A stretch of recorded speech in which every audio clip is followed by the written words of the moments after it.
কিন্তু মানতেই হবে যে আগেকার সিনেমার চরিত্রগুলোর মধ্যে বাঙালি চরিত্রের অনেক বৈশিষ্ট্য খুঁজে পাওয়া যেত।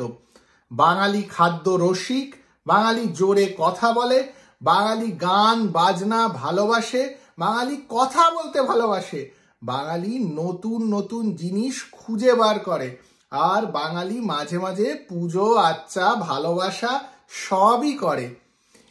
বাঙালি ঝগড়া করতেও ভালোবাসে। সিনেমার পর্দায় এইরকম কয়েকটি ঝগড়া নিয়েই আজকের আড্ডা। আমি তন্ময়, আশা করি আপনারা সকলে খুব ভালো আছেন। এখন শহর কলকাতা পাল্টে গেছে, আর পাল্টেছে শহরের লোকও।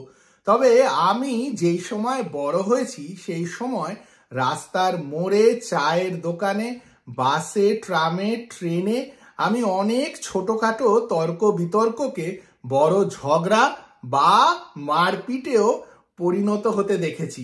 বাঙালি তর্ক করতে ভালোবাসে। সেই তর্ক যে কোনো বিষয়ে হতে পারে। ভিড় জমানো তর্ক দুজনকে নিয়ে শুরু হলেও দুটো তিনটে দল হয়ে যেতেও আমি দেখেছি। বিষয় যাই হোক না কেন, সে খেলা হতে পারে, পলিটিক্স হতে পারে, প্রতিবেশী হতে পারে, বাসের সিট হতে পারে, তর্ক হওয়া প্রয়োজন। আর সেই তর্ক বা ঝগড়াঝাটি আমরা অনেক সিনেমাতে দেখেছি, আর দেখে খুব হাসাহাসিও করেছি। এইরকমই কয়েকটা সিনেমার কথা আজকে আমার মনে পড়ছে। আমার কিন্তু কোনো এক্সস্টিভ লিস্ট নেই, তবে যেই সিন বা সিনেমাগুলো আমার মনে পড়ছে সেইগুলো আপনাদের বলছি। আপনাদের যদি অন্যান্য সিনের কথা বা সিনেমার কথা মনে পড়ে নিশ্চয়ই কমেন্ট বক্সে জানাবেন আমাকে। যে কোনো পুরনো বাংলা সিনেমা যেখানে মেজবাড়ি দেখানো হয়েছে সেইখানে ঝগড়া আর তর্ক বিতর্কর সিন থাকবেই। ৭৪ ভেবে দেখুন তো কতগুলো সিন রয়েছে যেখানে একে অপরের সঙ্গে চরিত্রগুলো ঝগড়া করছেন। হিরো হিরোইনের মধ্যে খুনসুটি তো রয়েইছে, তবে একজন অপরজনের পিছনে লাগছেন, এই ধরনের সিনও ৭৪ ভরা। আমার যখনই বাংলা সিনেমার এই মজার ঝগড়াঝাটি মনে পড়ে তখন ৭৪ কথাই প্রথমে মনে পড়ে। ছবিটি দেখলে মনে হয় এই ধরনের চরিত্র আমরা আমাদের জীবনে সব সময় দেখি। আর যখন মানুষ এই ছবির পর্দায় দেখেছিলেন তখন তাদের মনে হয়েছিল, আরে এ তো আমারই গল্প।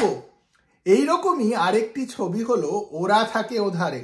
ওরা থাকে ওধারে ইস্ট বেঙ্গল মোহনবাগানের ঝগড়া নিয়ে একটি ছবি। পরের দিকে এই বিষয়ে আরো ছবি হয়েছে, তবে কোনোটাই যেন ওরা থাকে ওধারের মতো নয়। সামনে রেডিও, খেলা হচ্ছে, আর দুই টিমের সাপোর্টাররা উত্তেজিত হয়ে একে অপরের ওপরে দাপিয়ে পড়ছেন।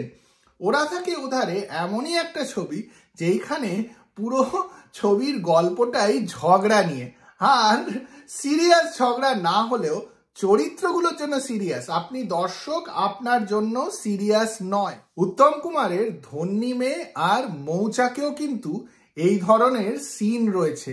ধন্যি মেয়েতে মেজবাড়ি না থাকলেও ফুটবল রয়েছে, আর রয়েছে দলাদলি। আর এই ধরনের দলাদলি থাকলে বাঙালি ঝগড়া তো করবেই। আর ধন্যি মেয়েতেও এই ধরনের ঝগড়ার বেশ কয়েকটা সিন রয়েছে। প্রত্যেকটা সিনেই ওই যে বললাম, দর্শক হিসেবে আপনার খুব হাসি পাবে, তবে চরিত্রগুলো কিন্তু সিরিয়াসলি ঝগড়া করছে। ধন্যি মেয়েতে উত্তম কুমার আর জহর রায়ের টক্কর দেখার মতো। ধন্যি মেয়ে ছবিটি যেন ঝগড়াকে ডেডিকেট করেই একটা ছবি।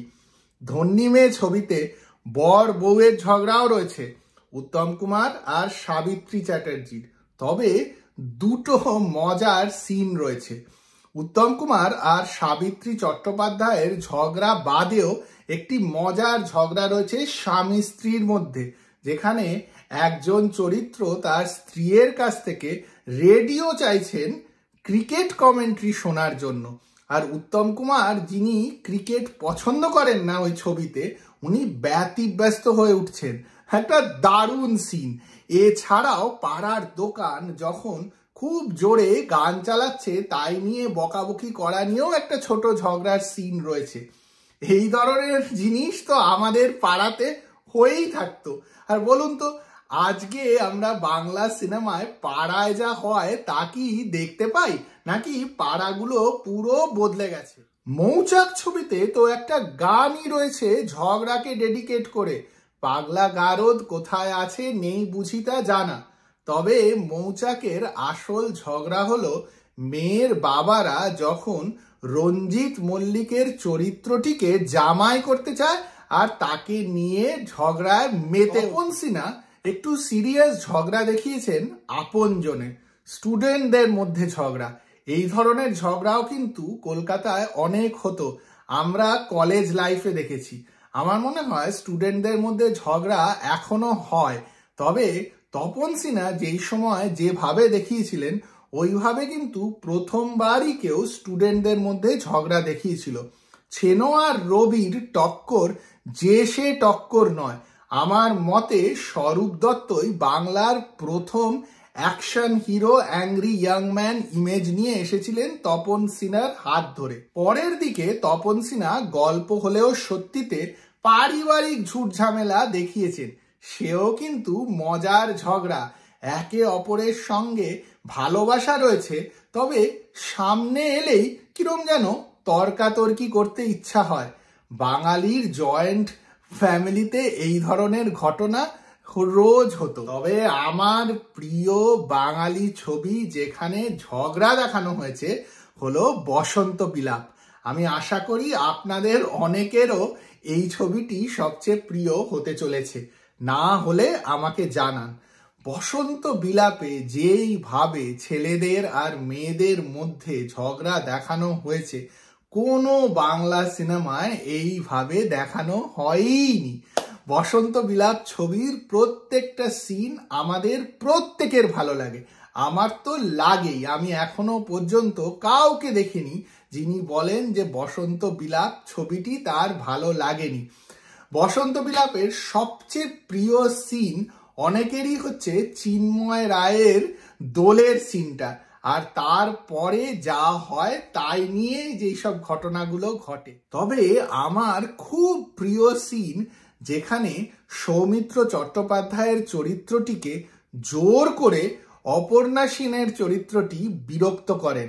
ওই যে অফিসের মধ্যে আপনি যান পিছনে লাইনে গিয়ে দাঁড়ান, ওই সিনটি কিন্তু আমার খুব প্রিয়। ওটাকে ঝগড়া বললে চলে না, খুনসুটি বললেই চলে। তবে যাই হোক, বসন্ত বিলাপ বাঙালির পাড়ার ঝগড়া দেখানোর মধ্যে একটি লেজেন্ডারি ফিল্ম বললেই চলে। 90-এর দশকে অঞ্জন চৌধুরী নিজের ছবি সংঘর্ষতে দুর্গা পুজো নিয়ে দুই পাড়ার ঝগড়া খুব ভালোভাবে দেখিয়েছিলেন। একদিকের পাড়ার হোতা হলেন তাপস পাল, অন্যদিকে প্রসেনজিৎ চট্টোপাধ্যায়, আর তাদের মধ্যে ঝগড়া। এই ধরনের ঝগড়াও কিন্তু বাংলার মাটিতে আগে অনেক হতো। আজকের বাংলা সিনেমায় আমি বাঙালি আনা মিস করি। হয়তো বাঙালি বদলে গেছে, তাই জন্য সিনেমাও বদলে গেছে। তবে আমি যদি আজকের এই আড্ডাতে কিছু সিনেমা বা কিছু সিন মিস করে থাকি তাহলে আমাকে কমেন্ট বক্সে জানান। তর্ক বিতর্ক করতে আমিও পিছপা হব না। আপনারা ঝগড়া আর মারপিটটা করবেন না, তাহলেই আমরা সেফ থাকব। আর যদি এই আড্ডা ভালো লাগে তাহলে ভিডিওটিকে লাইক আর শেয়ার করুন, আর চ্যানেলটিকেও সাবস্ক্রাইব করতে একদম ভুলবেন না।